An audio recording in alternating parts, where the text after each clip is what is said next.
We had some big movements with the dollar-euro yesterday, the euro falling below 138 against the dollar. And that's almost a 5-cent movement from last Thursday after we saw the dollar weakening on the back of that quantitative easing. What's driving all this movement we're seeing at the moment?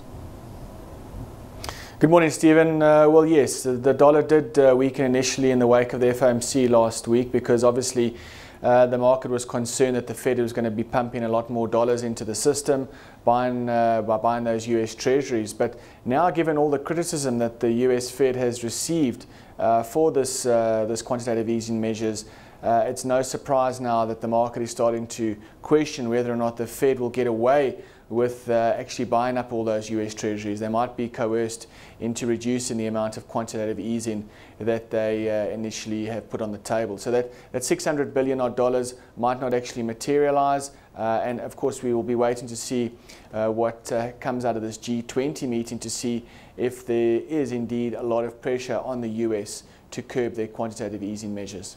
Is there a feeling that there could be a compromise from the part of the US, perhaps in return for some movement from China on the strength of the yuan? Yeah, well, of course, the problem with a lot of these G20 meetings is there's a lot of discussions and actions take time to actually be implemented. I think at the moment, you know, the US economy needs to revive its growth, and we've seen them cutting interest rates aggressively. We've seen them rolling out this quantitative easing. The only thing left for them really to do is to devalue their currency.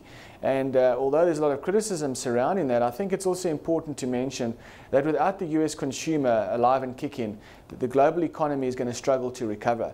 So we need to see the US consumer come back to the party and spend. And for that to happen, we might very well need to have a weaker dollar for longer. And that, of course, will then translate into demand for exports out of countries like Brazil, like South Africa. You know, we've got to maybe take a little bit of short-term pain here for long-term gain, and I think that's the important thing. In terms of China, I don't think they're going to be in any hurry. It's not in their interests to rush the process. So no, I don't think China is going to be doing too much. I think there's going to be a lot of criticism again about the US, but ultimately I don't know if there's going to be much materially coming from this meeting, no. In the meantime, we've also had the euro coming under pressure, particularly last night, and that's ahead of a Portuguese bond auction which is coming out today. And it looks like this week there seems to be a lot more concern about sovereign debt issues in Europe. Ireland raising its spotlight on Monday, now Portugal as well. Well, exactly, and I think that's probably the other reason why this euro is starting to retreat a bit. These sovereign debt concerns have re-emerged, and we honestly remain of the opinion that the euro is probably going to lose traction into year-end and during the first quarter of next year, because a lot of quantitative easing measure has already been priced into the dollar, and because these sovereign debt concerns by no means have gone away.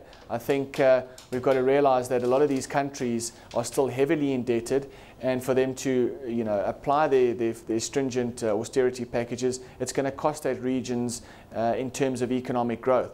So we are not that constructive about the euro, and we'd expect it to continue to retreat over the coming months. How's the rand reacted throughout all of this, and have we found any support from the gold price? Because we saw that gold price shooting through $1,400 an ounce yesterday. Well, absolutely. Gold is really your only true safe haven left in terms of the yen, the Swiss franc. We've seen intervention there. Of course, the dollar, there's been intervention on that side as well through the QE. So gold is your only real safe haven asset left out there. And what's been interesting is that the rand has now started to track the gold price a lot more closely. That relationship actually broke down in 2008 and 2009 when there was a lot of risk aversion out there in the market.